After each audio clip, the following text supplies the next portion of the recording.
How do you pull yourself up by the bootstraps, right? You're in that place where it's tough and it's hard. And then how do you keep going?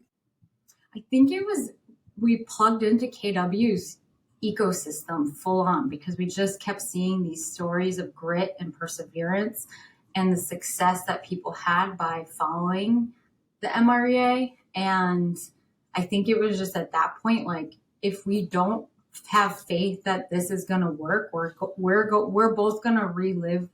Mike's father also had like a background of financial misfortune. We're going to relive this generational pattern that we actually don't have to. It was just the faith and trusting that, hey, this system and model and plan worked for all these other people. It can work for us too. And it has. Well, yes, it has. If we fast forward 10 years, so what, last year looks like about 53.9 million in closed volume for 144 units. You do real estate uniquely because, as you mentioned, right, you're in Barbados right now. And how much time do you spend there? Anywhere from 5 to 6 months. Okay. Why do you do that? So many questions. Yeah, that sounds amazing. What were some of the lessons you learned in those practice sessions that allow you to do this for extended periods of time? Well, a lot was leverage. So much of the work is a lot of administrative work. So figuring all of that, who the person is. It's not how. I think for so long I thought how. But then I read that book, Who Not How, and it changed my world. I'm like, I keep asking how questions, I have to ask who questions. So just changing the line of questioning I was asking and then getting the right who that could then bring that part of the business to the next level. Started with showing agents, started with a listing manager. And now we have a full admin team. And as long as I keep pouring into the agents, they don't care where I am. I show up to script practice. I show up to team meeting. I'm super available on the Slack channels when they need help.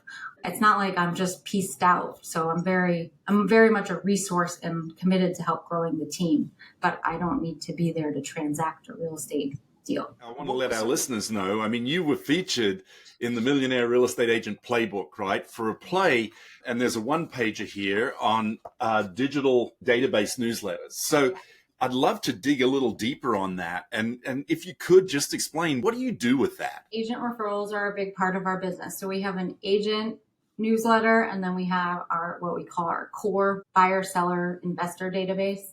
And so I leveraged a third-party viral marketing to do this because I was like, I need to be in front of our database. Doesn't matter where I am. Like, I need to be in front of them. I need to be interviewing agents. I need to leverage video.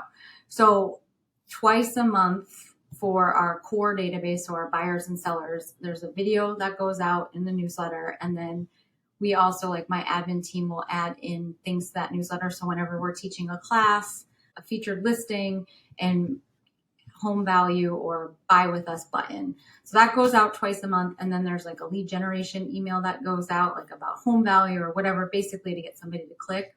And then on the back end of that, we get a quick report of who clicked our newsletter, and our admin will look at that list and then tag in our database, tag whoever is assigned to whatever agent they're assigned to follow up, being like, hey, this person clicked on this.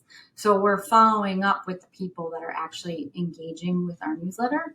And then with our agent newsletter, we actually send out 4 videos a month, 2 from me and 2 from Mike, like the coaching perspective. And that's really just to add value to the agent community, one from a recruiting sense. I've had a lot of people come in now after over 2 years of doing these videos. They'll be like, I'm interested in joining your team because I watch your videos. So I'm like, it's working. I want to let it